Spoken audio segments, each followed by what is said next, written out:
like another all-composite aircraft. This one is, and carbon fiber is the word here. Another, of course, most low wings are cantilever, but this one is making very good use of the carbon fiber strength that way. This is the Sting S3 from a company called TL Ultralight. That name is typical of European companies where ultralight means something a little different than it does here or in Canada.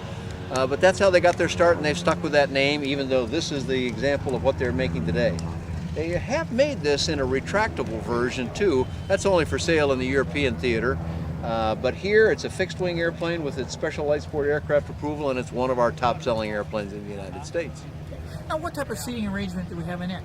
Well, this one, if we look at its gorgeous bubble canopy here, has side-by-side seating, dual joystick controls, but this airplane in particular has gone out of its way to have all kinds of features in it. It has a ballistic parachute as standard equipment. It has inflatable seat belts as standard equipment, and on and on and on. And one other thing I think is kind of cool, it's a straight and level button. If you order this airplane with an autopilot, which is not uncommon in this class of airplanes, there's a button that just says SL on it, and if you push that button, everything goes to straight and level for you right away, no matter what. That's kind of a neat thing to have for a pilot that might get a little stressed out in certain situations.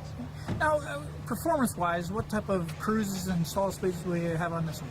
Well, this is one of the speedsters. The Sting Sport, as it was originally known, with retractable gear, of course, really smoked along. They actually had to slow this one down a little bit for the SLSA category, but it'll cruise all day long and right close to that 120 knot speed limit that's imposed on us by the regulations. And what will we be crossing the numbers at? Well, you'd approach in this one probably at about 60 miles an hour, but stall is very docile at 45 knots. And where do they carry the fuel on this airplane? This one is carried in the wings, fuel on both sides, and capacity I believe is 24 gallons, which will give it quite a range. More than I care to fly in one stretch. And if somebody wanted to get more information on the airplane, Dan, what's the easiest way to do it? Well, the easiest thing to do is just remember that the name is Sting, and if you go to sting.aero, that's AERO, you can find all the information you want about this or their other models. Now, have you flown this airplane as well, Dan? I have flown this airplane. I got to fly it last year at AirVenture, and a fine machine it is. And I've also flown the retractable one, and those pilot reports are available on bydanjohnson.com.